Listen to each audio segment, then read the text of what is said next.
ओडिशावासींकर श्रद्धार केन्द्र कंधमालवासींकर श्रद्धार केन्द्र श्री लक्ष्मणानंद सरस्वतींकर हत्या परवर्ती अवस्था फाइल को मध्य गायब करा जायछि योजनाबद्ध भाव में। एथर विजु जनता दल एवं नवीन बाबूंकर असल चेहरा ओडिशावासी सामने आसुची।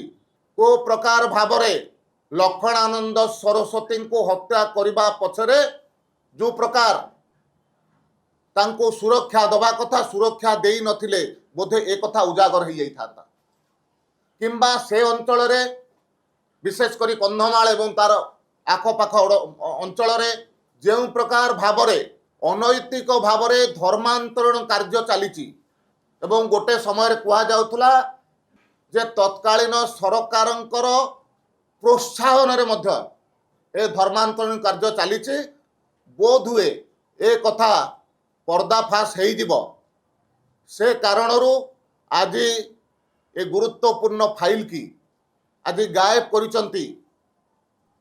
तेणु यार उत्तर निश्चित भाव विजु जनता दल तरफ दियाजिबार आवश्यकता अछि एवं आमे आशा मध्य करूछु सरकार तरफ जो एफआईआर दिया जाइछि से एफआईआर आधार रे पुलिस प्रशासन मध्य यार उपयुक्त तदंत निश्चय करिबो एवं सत्य सामना को आसीबार आवश्यकता मध्य अछि।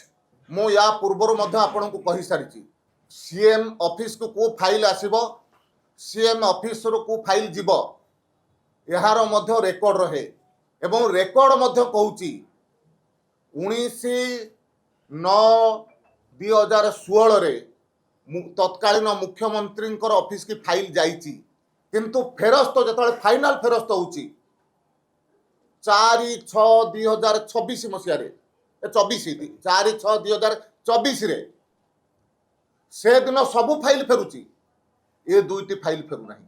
यार उत्तर से कौन देवे जदि एक कथा सत्य जे षड्यंत्र अच्छी बोली तांको लागुची ताहले 15/11/2025 रे नवीन बाबू विरोधी दलर नेतांकर प्राइवेट सेक्रेटरी किमेती ओडिशा सरकार को जनइले जे नवीन बाबू आमको कहते जे आम फाइल टाको खोज दुईटी लेटर रो उत्तर रे यार उत्तर से देइचंती।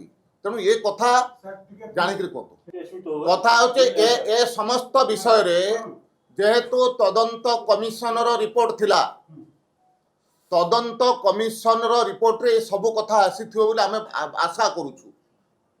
तेणु निश्चित भाव में आम अपेक्षा करूँ जे तदंत कमिशनर रिपोर्ट कौन है। तेणु से तदंत कमिशनर रिपोर्ट को आम निश्चय अपेक्षा करूँ एवं जदि तदंत कमिशनर रिपोर्ट एमाने योजनाबद्ध भाव में गायब कर ओडिशावासी को क्षमा देवे ना। एफआईआर देइचंती सरकार तरफ जो माने या पछाड़े षड्यंत्र करिथिबे किंबा गायब करिथिबे प्रमाण आसिले दृढ़ कार्यानुष्ठान सरकार निश्चय ने। देखो सरकार गोटे व्यवस्था मु आपन को डेट सहित कहली सरकार रो व्यवस्था भितर पार्टी हस्तक्षेप करे नहीं।